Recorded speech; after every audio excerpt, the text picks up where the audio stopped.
leaving my friend Sarah's house and heading to Montana. And Sarah and I went on a really crisp, brisk, hilly walk today. It was wonderful, probably like an hour.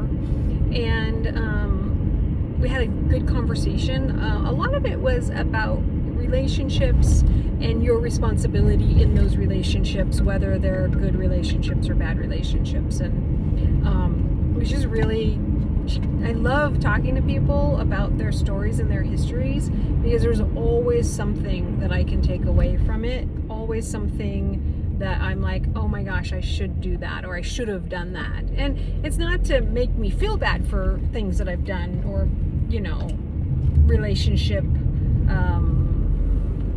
errors, you could say.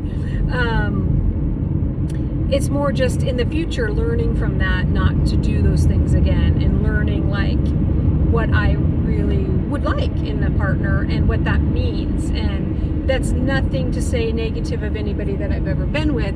It just gives you the mentality of, okay, so when I decide to get serious, which I'm not, if I decide to get into a serious relationship with someone, then these are the things I want to kind of keep my eye open for. And I just feel that that is part of this journey, is learning those little nuggets from people.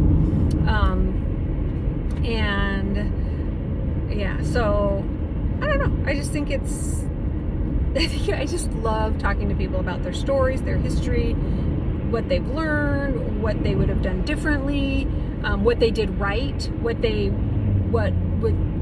made them excited, or what worked for them, or how the relationship was successful, and what makes it successful, you know. So all of those things. I remember years and years and years ago, I asked a man, like, he had been married, I think, for like 50 or 60 years, and his wife was having surgery, and I was walking through the waiting room, and he was really nervous, you could tell. And so I stopped, and I was talking to him, and I just sat down and, you know, was like, you know, everything's going good, da da da da da, and I was just sort of giving him an update and trying to make sure he was feeling okay. And so I asked him, I'm like, so how did you meet your wife? And he was telling me. It was sweet.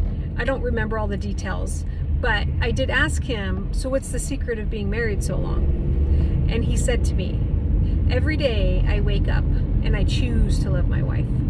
He goes, I believe that love is a choice, and you can look for the good in people, or you can look for the bad, because you'll find whatever you're looking for. And to me, that was a turning point in my life, because I did really look at my relationships with people and the choices of choosing to love them or not to love them, choosing to see their good. I guess that's what happened for me, is I started really looking for the good in people after that. And when you do look, you will find it, because there's a lot of good people in the world, and there's a lot of shitty people, a lot of shitty situations. But the majority of people are nice and kind and caring and loving. And if you look for that, you will find it. And so I think that conversation with that man in the waiting room over a decade ago really impacts me even today.